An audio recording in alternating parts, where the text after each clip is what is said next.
বন্ধুগণ, অক্টোবর মাসের মধ্যে আমাদের লেবু গাছে আগামী মরশুমে যাতে ভালো লেবু পাই তার জন্য সাইট্রাস জাতীয় যে কোনো গাছের মধ্যে এই সারটা অবশ্যই দিতে হবে। এখানে কি কি নিয়েছি আপনাদেরকে একবার বলে দিচ্ছি। বোরন নিয়েছি, 0050 নিয়েছি, অর্গানিক ডিএপি নিয়েছি, জিপসাম নিয়েছি, অ্যাপসম সল্ট নিয়েছি, হিউমিক অ্যাসিড, জিআর দানা, আর এটা হলো একটা মাইক্রোনিউট্রিয়েন্টস জিঙ্ক। সবগুলিকে এখন মিশিয়ে 3টা গাছের মধ্যে দিয়ে দেব, 3টা লেবু গাছের মধ্যে দিয়ে দেব, যেগুলি মাটির মধ্যে আছে আমার গাছগুলি। সঙ্গে দেব বার্মি কম্পোস্ট। আমার কাছে পুরনো গোবর নেই সেরকম, তার জন্য বার্মি কম্পোস্ট নিয়ে নিচ্ছি। সবগুলিকে মিশিয়ে বার্মি কম্পোস্ট দিয়ে আপনারা অক্টোবর মাসের মধ্যে অবশ্যই এই কাজটা করে নিতে হবে, যদি আগামী মরশুমে আপনারা ভালো ফলন পেতে চান লেবু গাছ থেকে। কারণ আমরা সবাই জানি নভেম্বর মাস থেকে শীতের শুরু হয়ে যায়, আর তখন থেকে লেবু গাছগুলি ডরমেন্সিতে চলে যায়। এই সময় সার দিলে গাছ নিতে পারবে না এবং কোনো লাভ হবে না। কাজেই এই ডরমেন্সির আগে বর্ষার শেষে, বর্ষার মধ্যে দিলে কি হয়, অধিকাংশ সারই জলের সাথে ধুয়ে চলে যায়, সেটা আমাদের সেরকম কাজে লাগে না। কিন্তু বর্ষার শেষে একবার দিতে হয়, আর এই অক্টোবর মাসের মধ্যে আপনারা অবশ্যই দিয়ে দেবেন। তাহলে কি হবে, আগামী ডিসেম্বর জানুয়ারি মাস থেকে যখন লেবু গাছে ফুল আসতে শুরু করবে, ফুলের পরিমাণও বেড়ে যাবে এবং আপনার ফুল থেকে যে গুটি হবে সেগুলিও ঝরে পড়বে না। কাজেই এই কাজটা আমাদেরকে অবশ্যই করে নিতে হবে। এখানে যা যা এই 5-7টা উপকরণ দিলাম, তার সাথে আমার কাছে মিশ্রিত সার ছিল, মিশ্র সার যেটাকে বলে হাড়গরু, শিংকুচি আর আপনার নিম খোল, সরিষার খোল মেশানো সারটা, যেটা মিশিয়ে রেখে দিতে হয় অনেক দিন যাবত। মাসখানেক আগেই এটাকে রেডি করে রেখে দিয়েছিলাম। এখন এটার সাথে বার্মি কম্পোস্ট দিয়ে সবটাকে গাছের চারিদিকে আমি একটা মাটি করে রেখেছি, আপনাকে দেখিয়ে দেব।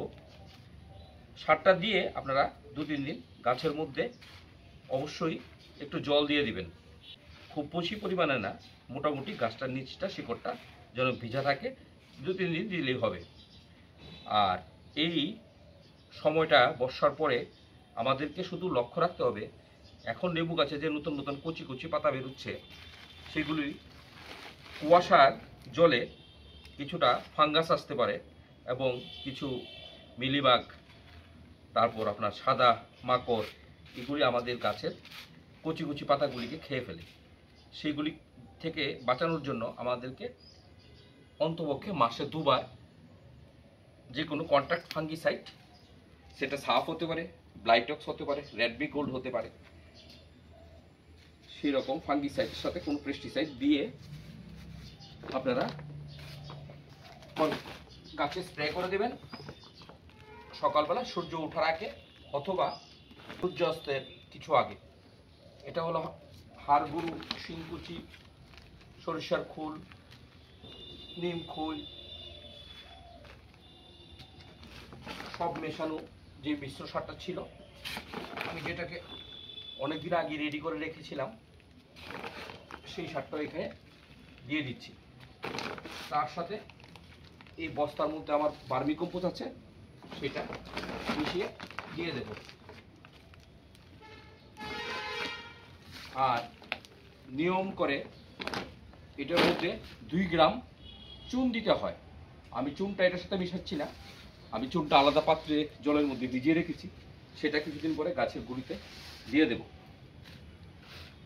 চুনটা আপনারা যদি ছাইও দিতে পারেন, বাড়ি ঘরে ছাই থাকলে, কাঠের ছাই থাকলে সেটাও দিতে পারেন, কিন্তু চুন বা ছাই যেটাই দেন, ছাই দিলে 1 মুঠোর বেশি দেবেন না, আর চুন দিলে গাছ প্রতি 2 গ্রাম 3 গ্রামের বেশি দেবেন না। সেটার দিকে অবশ্যই লক্ষ্য রাখবেন। বাস, তাহলে আগামী মরশুমে আপনাদের ফলের জন্য চিন্তা করতে হবে না, প্রচুর পরিমাণে ফলও আসবে গাছে এবং সেগুলি মিষ্টতাও ভালো হবে এবং গাছ থেকে গুটিও ঝরে পড়বে না। চলুন এখন আমরা সেই গাছের গোড়াতে চলে যাই, সেখানে গিয়ে আপনাকে দেখাচ্ছি ভার্মিকম্পোস্ট সহকারে এগুলি কীভাবে আমরা গাছের মধ্যে দিয়ে দিচ্ছি। বন্ধুগণ দেখুন, গাছের চারিদিকে ভাবে মাটিটা করে রেখেছিলাম আজকে দুপুরবেলা, এখন এটা দিয়ে দিচ্ছি।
সারা বছরে এটা গাছের খাবার হয়ে গেল।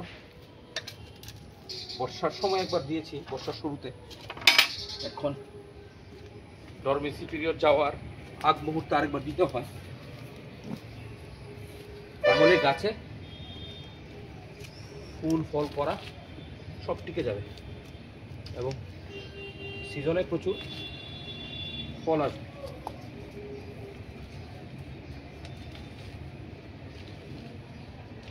এক্ষুনি জল দিতে লাগবো, কালকা দিয়ে দেবো, আজকে তো কালকে সকালবেলা পাইপ লাগাই দিয়ে দেবো।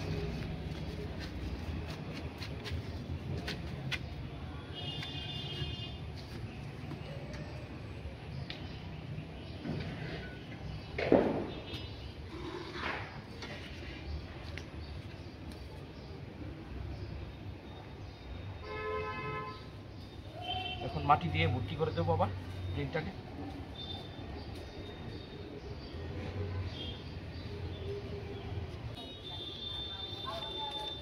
সারটা দেওয়ার আগে অবশ্যই গাছের গুঁড়িতে যে আগাছা আছে সেগুলো অবশ্যই পরিষ্কার করে নিতে হবে, সেটা মনে রাখবেন।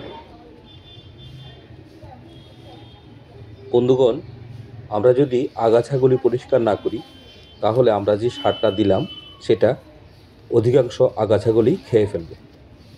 আরেকটা কথা বলে রাখা ভালো, যাদের কাছে 0050 আছে এনপিকে, তারা সেটা দেবেন, নতুবা টিএসপি থাকলে টিএসপি দেবেন, ট্রিপল সুপার ফসফেট। আর সেটাও যদি না থাকে, আপনারা এগ্রিকালচার অফিস বা ফার্টিলাইজার থেকে পটাশ, লাল পটাশ যেটাকে বলা হয়, সেটা দিয়ে দেবেন, তাহলে বাস হয়ে গেল। আর এই কাজটা আমাদেরকে অবশ্যই অক্টোবর মাসের মধ্যে করতে হবে।